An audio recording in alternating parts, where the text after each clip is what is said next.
Hello बच्चों, आज हम मैट्रिक्सेस की जो हमारे 12th में 3rd चैप्टर है उस पर चर्चा करते हैं। तो मैट्रिक्स होता क्या है? मैट्रिक्स वास्तव में एक अरेंजमेंट है किसी भी नंबर्स या फंक्शन का। लेकिन अरेंजमेंट कैसे है?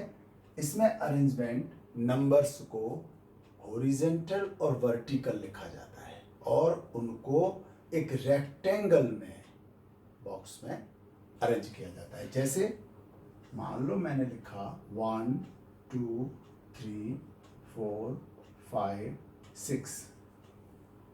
अब यहाँ ये 2 हॉरिजॉन्टल लाइन हो गई, 3 वर्टिकल लाइन हो गई। जो हॉरिजॉन्टल लाइन है ये कहलाती हैं रो। तो ये पहली रो, ये दूसरी रो। इसी प्रकार जो वर्टिकल है वो कहलाता है कॉलम। तो ये पहला कॉलम, ये दूसरा कॉलम और ये तीसरा कॉलम। तो कोई भी अरेंजमेंट जब हम हॉरिजॉन्टल और वर्टिकल अरेंजमेंट के तौर पर एक रेक्टेंगुलर फॉर्म में रखते हैं तो वो कहलाता है मैट्रिसेस। अब इसमें रो बाय कॉलम के हिसाब से इनका ऑर्डर कहलाता है। यहाँ रो कितनी है? 2। कॉलम कितने हैं? 3। तो इसका ऑर्डर हो गया 2/3 और इसको साइड में लिखा जाता है, पढ़ा क्या जाता है? 2/3। इसी प्रकार ऐसा भी तो हो सकता है कि मान लो मेरे पास होता 1 2 3 4। अब 2 रो हैं, 2 कॉलम हैं, हम इसको कहेंगे 2/2। मे बी सिंगल टर्म ही होता, 1 रो 1 कॉलम, इस तरह से ये 1/1 कहलाएगा। तो जनरल फॉर्म में अगर हम बात करें तो मैट्रिक्स एक तो हमेशा कैपिटल लेटर से डिनोट होता है।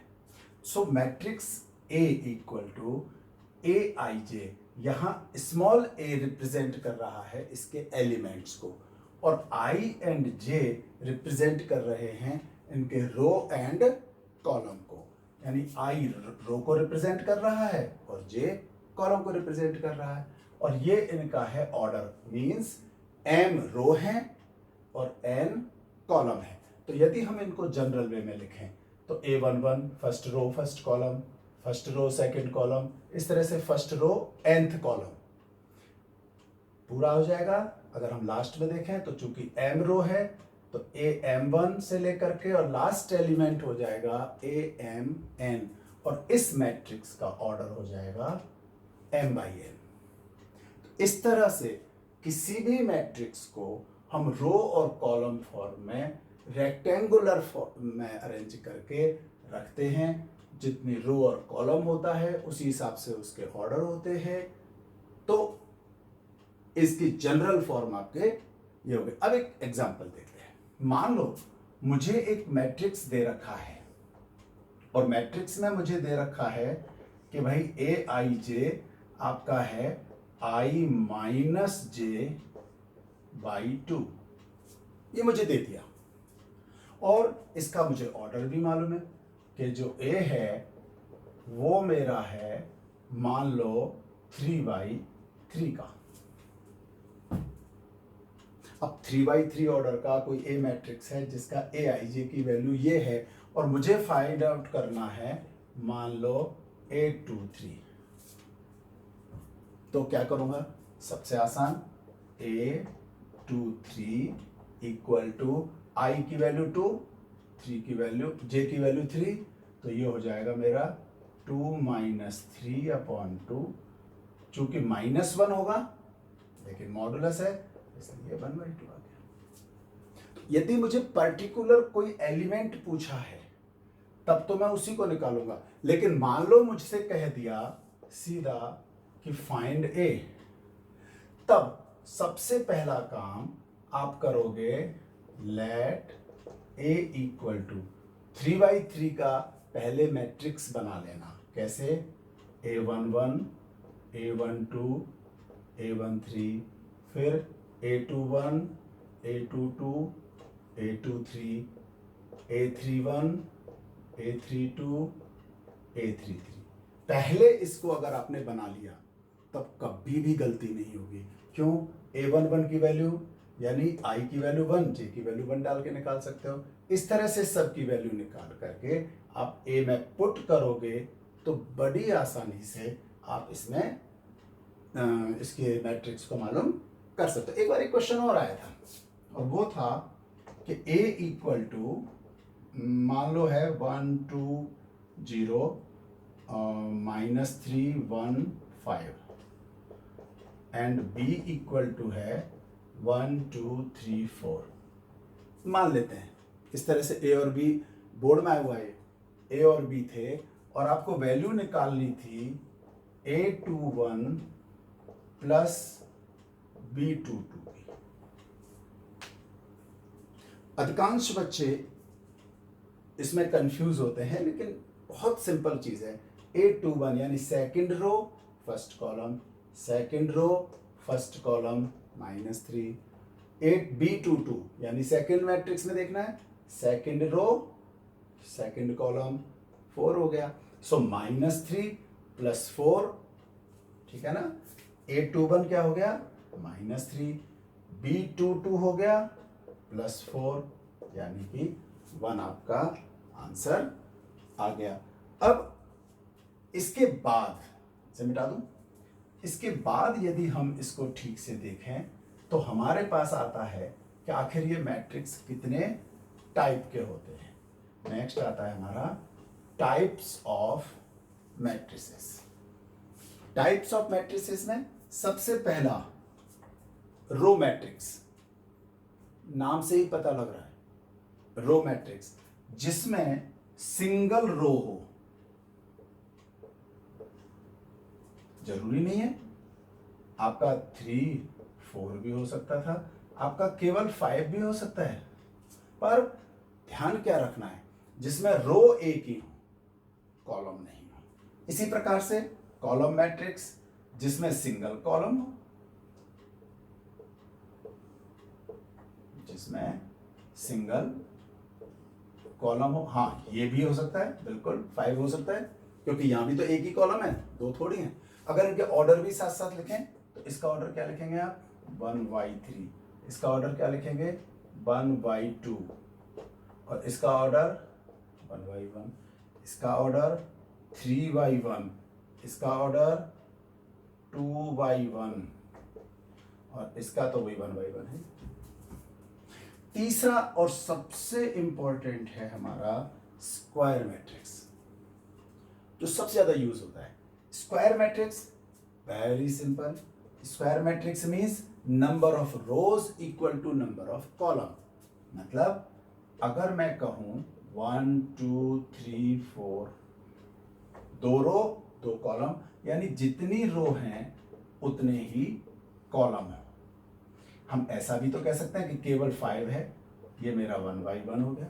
अब 3 रोज 3 कॉलम वाला भी हो सकता है, तो number of rows equal to number of column, वो क्या कहलाएगा?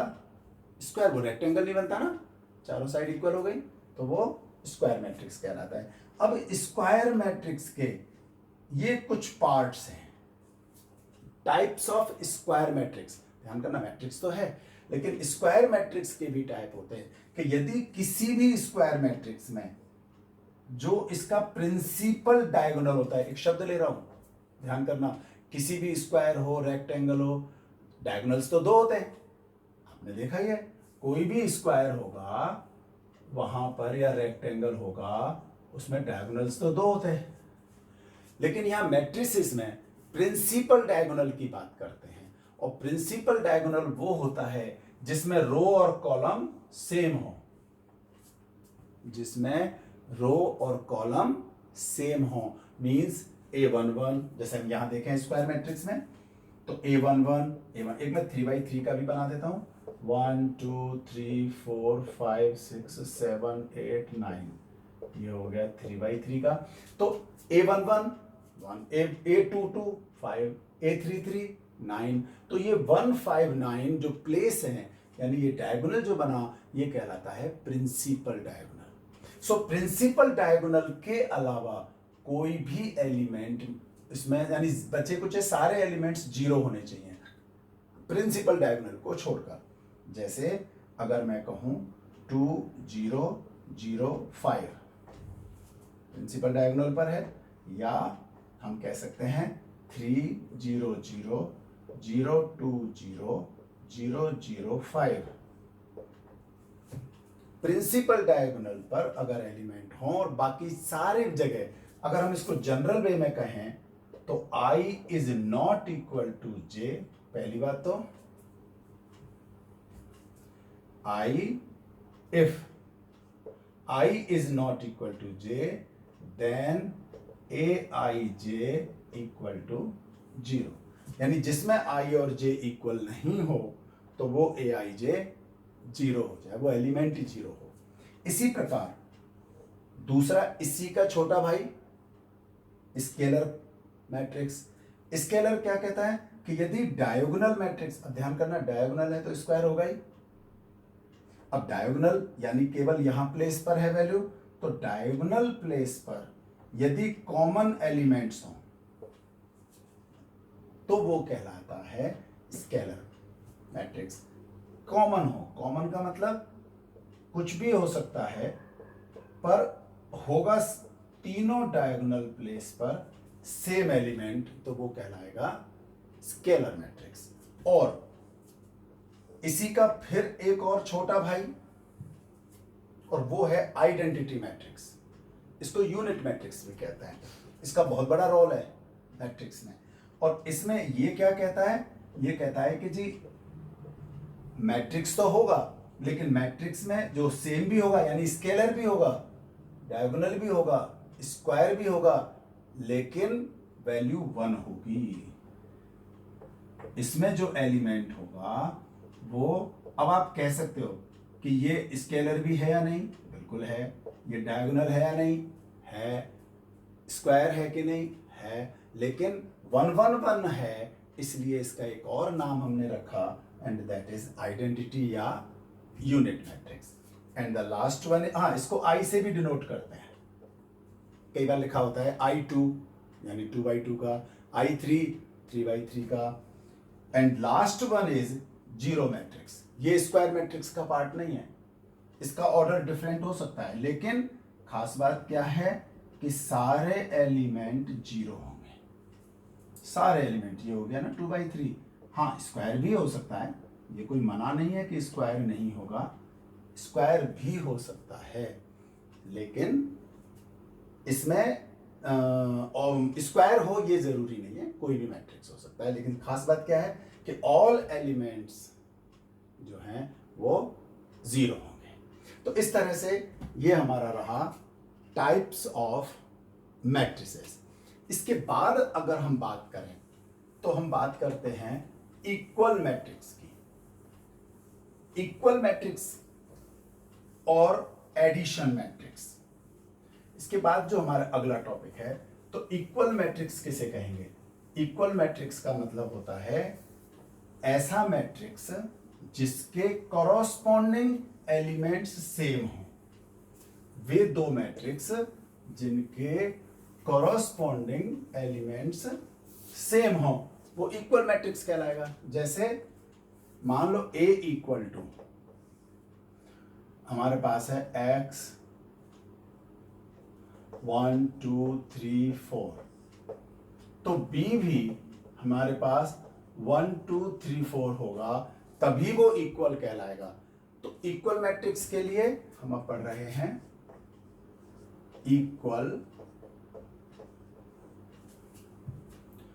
इक्वल मैट्रिक्स के लिए दो शर्त हैं। पहला, दोनों का ऑर्डर सेम हो।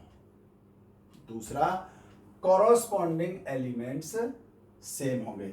अब कॉरस्पॉन्डिंग में कई बार क्वेश्चन आ जाता है कि मान लो यहां पर दे रखा है आपको x, यहां दे दिया y, and find the value of x and y if a equal to b। आपको पता है कॉरस्पॉन्डिंग एलिमेंट सेम होंगे, it means x equal to definitely 1 and y equal to 4। Very good, क्योंकि कॉरस्पॉन्डिंग एलिमेंट्स आर सेम। पर main चीज क्या है, दोनों के ऑर्डर सेम होंगे। ऑर्डर सेम ही अगर हम इनका एडिशन देखें, कोई भी दो मैट्रिक्स एडिशन, और आपको पता ही होगा subtraction is also a addition, है ना। हाँ, तो एडिशन हो या सब्ट्रैक्शन हो, दो मैट्रिक्स का तभी पॉसिबल है जब उनके ऑर्डर सेम हो। ऑर्डर सेम यानी मान लो ए आई जे मेरा कोई एक मैट्रिक्स है, इसका ऑर्डर है m बाई n, दूसरा मैट्रिक्स मेरा है बी आई जे, इसका भी ऑर्डर यदि m बाई n है, यानी सेम ऑर्डर हैं, तभी इनको ऐड कर पाएंगे, अदरवाइज हम इनको ऐड नहीं कर पाएंगे। और ऐड कैसे करेंगे, जैसे मान लो 1 2 3 4 ए है और बी है मेरा मान लो 3 4 5 6, मुझे निकालना है ए प्लस बी, तो दोनों को ऐड कर दो, 1 प्लस 3 यानी 4, कॉरस्पॉन्डिंग एलिमेंट ऐड होंगे, ध्यान रखना। तो इसमें भी दो कंडीशन हो गई, पहली बात ऑर्डर सेम हो और दूसरा कॉरस्पॉन्डिंग एलिमेंट्स ही ऐड होंगे। तो 1 प्लस 3 4 हो गया, 2 प्लस 4 6 हो गया, 3 प्लस 5 8 हो गया और 4 प्लस 6। मान लो मुझे निकालना होता b माइनस ए,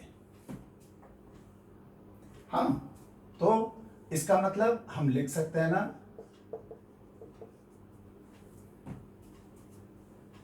बिल्कुल लिख सकते हैं, है ना, या सीधा सीधा माइनस भी कर सकते हैं।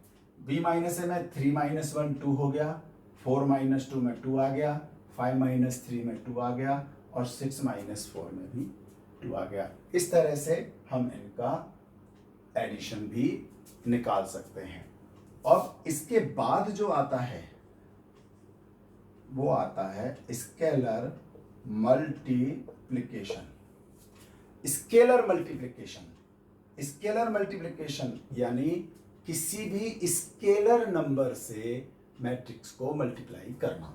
जैसे मेरा ए था 1 2 3 4, मुझे निकालना है 2a, 2 is a scalar quantity, 2 को a से इंटू करना है। यहां कोई भी a मैट्रिक्स है, 2 उसके सभी एलिमेंट से मल्टीप्लाई हो जाएगा, यानी 2 4 6 8। मान लो मुझे चाहिए हाफ ए, तो एक प्रकार से डिवाइड नहीं है 2 से, हम इसको डिवाइड भी एक प्रकार से मल्टीप्लिकेशन ही होता है। सो 1/2 से मल्टीप्लाई कर रहे हैं, सो वी हैव 1/2 1 3/2 एंड 2। मान लो मुझे चाहिए -3a, तो -3 से इंटू कर दो, -3 -6 -9 -12, -a चाहिए, तो बिल्कुल बहुत बढ़िया, सभी टर्म्स के आगे माइनस का साइन आ जाएगा। तो इस तरह से ये कहलाता है आपका स्केलर मल्टीप्लिकेशन। इसमें एडिशन वाले में ना एक दो बुक में क्वेश्चन है, अच्छे क्वेश्चन है, कि जिसमें a प्लस बी दे रखा है, a माइनस बी भी दे रखा है और a और b मालूम करने को आया हुआ है। बहुत आसान है, इन दोनों को ऐड कर दो, एडिंग बोथ, b से b घट गया, काटना मत, मान लेना, adding 1 and 2, then 2a equal to, दोनों को ऐड करके लिख दो, बाद में 2 से बोथ साइड्स डिवाइड कर दो, तो a की वैल्यू हो गई। और अगर आप इनको सब्ट्रैक्ट करोगे तो a कैंसिल हो जाएगा, b आ जाएगा। इस तरह से हम इनकी वैल्यू मालूम कर सकते हैं। अब जो हम पढ़ने जा रहे हैं वो इस मैट्रिक्स की जान है,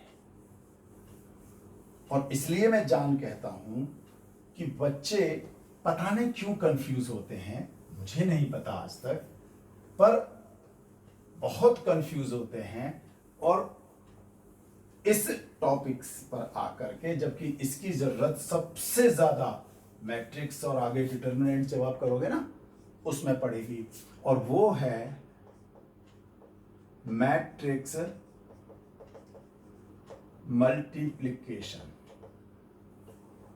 यानी एक मैट्रिक्स का दूसरे मैट्रिक्स से मल्टीप्लाई करना। सबसे सिंपल चीज, अगर आपने कंसंट्रेट होकर के बहुत ध्यान से ये वीडियो देखा प्रैक्टिस की तो आप कभी भी गलती नहीं करोगे, और चाहे करें। जैसे मेरे पास ए कोई मैट्रिक्स है और इसका ऑर्डर है m/n। दूसरा मैट्रिक्स है बी, इसका ऑर्डर यदि n से शुरू है, यानी इसमें m रो है, n कॉलम है, यदि यहां पर जितना यहां पर कॉलम है उतना ही यहां पर रो है, बाकी कॉलम इसके कुछ भी हो, n भी हो सकता है, यहां पर हमें इसको देखना ही नहीं है। हमें देखना क्या है, पहले मैट्रिक्स का कॉलम और दूसरे मैट्रिक्स का row. Means if number of columns of first matrix equal to number of rows of second matrix, number of column of first matrix equal to number of rows of second matrix, then matrix multiplied, otherwise कभी भी नहीं होंगे। एक चीज clear हो गई? तो आप बड़ी आसानी से चेक कर सकते हो। जैसे अगर मैं एक क्वेश्चन लिखूं 1 2 3 4, ए है ये, मेरा बी है 1 2 3 4 5 6, इसका ऑर्डर क्या है 2/2, इसका ऑर्डर है 2/3, ये सेम है, मल्टीप्लाई हो जाएगा। और देखते हैं, मान लो मेरे पास एक मैट्रिक्स है 1 2 3, दूसरा मैट्रिक्स है 1 2 3। आप कहोगे जी ये कैसे हो सकता है? बिल्कुल, चेक करते हैं। इसका वो क्या होगा 1/3 और इसका क्या होगा 3/1। तो जितना यहां है उतना ही ये है, बिल्कुल मल्टीप्लाई हो जाएगा। तो मल्टीप्लिकेशन के लिए सेकंड थिंग, जो प्रोडक्ट आएगा मींस ए बी जो होगा, मान लिया कि वो CIJ है, प्रोडक्ट जो आया उसका ऑर्डर क्या होगा, वो भी बहुत इंटरेस्टिंग है। यहां दोनों सेम थे, जब ये दोनों सेम है तो बचा क्या, इधर से रो इधर से कॉलम, इट मींस m/p उसका ऑर्डर होगा। अगर आपने पहले से ही ये जज कर लिया तो मैट्रिक्स मल्टीप्लिकेशन में कभी कोई प्रॉब्लम नहीं आने वाली, अगर आपने उसका ऑर्डर देख लिया। जैसे इन दोनों का यदि मुझे ए बी निकालना है, ऑर्डर क्या होगा, ये तो सेम है, ऑर्डर क्या होगा 2/3। यहां यदि मैं देखूं 1/3 और 3/1, अगर मेरा मल्टीप्लाई होता है तो मेरा यहां ए बी आ जाएगा 1/1। अगर आप लोगों ने ऑर्डर पहले से पता कर लिया तो कभी भी मल्टीप्लिकेशन में प्रॉब्लम नहीं आएगी। ठीक है, अब ऑर्डर पता होने के बाद क्या करना, 2/3 है, आपको वो मैंने मिटा दिया है, जनरल फॉर्म ध्यान होगा। 2/3 यानी 2 रो हैं 3 कॉलम हैं, तो 3 कॉलम है, ध्यान करना। तो A11 A12 A13 A21 A22 A23 ऐसे लिख सकते हो क्या?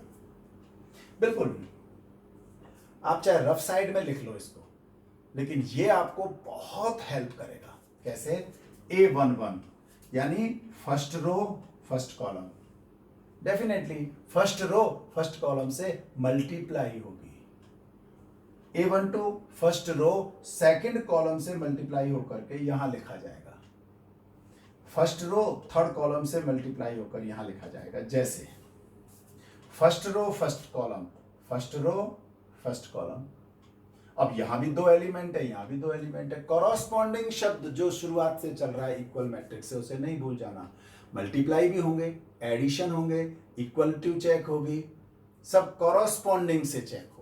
तो मल्टीप्लाई भी कॉरस्पॉन्डिंग होगा। यहाँ का पहले एलिमेंट 1 है, पहले कॉलम के पहले से, रो का सेकंड कॉलम के सेकंड से। कोई लड़ाई झगड़ा इनमें नहीं होता कभी भी, बड़े प्यार मोहब्बत से अपने अपना हिस्सा लेते हैं। तो 1/1 1, 2/4, 2 को 4 से इंटू किया तो ये आ गया 8, यानी 1 + 8। अब A11 हो गया, first row second column 1 2, first row second 1 2 से इंटू हुआ, प्लस 2 5 से इंटू होगा। First row third column, first row third column means 1 3 से इंटू हुआ और 2 6 से हुआ, झगड़ा ही नहीं है। 2 1 second row first column corresponding 3 1 से इंटू होगा plus 4 4 16। A22 second row second column 3 2 6 plus 4 5 20। A23 second row third column 3 3 9 plus 4 6 24। और इस तरह से आप यदि इसको लिख लेंगे तो ये हो गया 1 प्लस 8 9, 10 प्लस 2 12, 12 प्लस 3 15, 16 प्लस 3 19, 26 और ये हो गया आपका 33। इसका ऑर्डर 2/3। वहां देखते हैं 1 1, वाओ एक ही एलिमेंट आना है। देखो बड़ा दिखता ऐसा जैसे पता नहीं कितने सारे मल्टीप्लाई करने पड़ेंगे। A11 का मतलब तो A11, A11 यानी फर्स्ट रो फर्स्ट कॉलम से इनटू होगा, तो कॉरस्पॉन्डिंग 1 1 से प्लस 2 2 से प्लस 3 3 से, तो ये हो गया मेरे पास।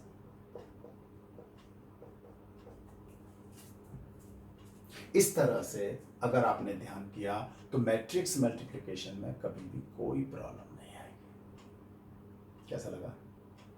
इसकी कुछ प्रॉपर्टीज पर भी जरा सी 2 मिनट और डिस्कस करूंगा मैं, केवल कि प्रॉपर्टी में सबसे बड़ी बात कि ए, हमने जैसे ए इन दोनों को मल्टीप्लाई किया ना, ये आसान है इसलिए यहां देख लेते हैं। मान लो मैंने पलट दूं का मतलब है 1 2 3 को अगर मैं 1 2 3 से इंटू कर दूं, इसका ऑर्डर बोलो 3/1। हाँ पहले ये तो चेक करें ना कि मल्टीप्लाई होगा भी कि नहीं होगा।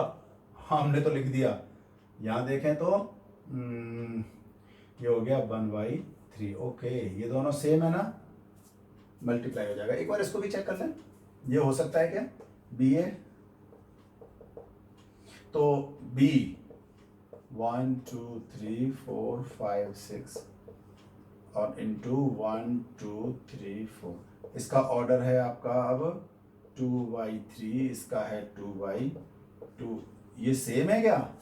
सेम तो नहीं है, इसका मतलब ये मल्टीप्लाई नहीं होगा। ध्यान करना, ये मल्टीप्लाई नहीं होगा। तो एक प्रॉपर्टी सबसे पहले कि नेसेसरी नहीं है कि बी ए भी पॉसिबल हो।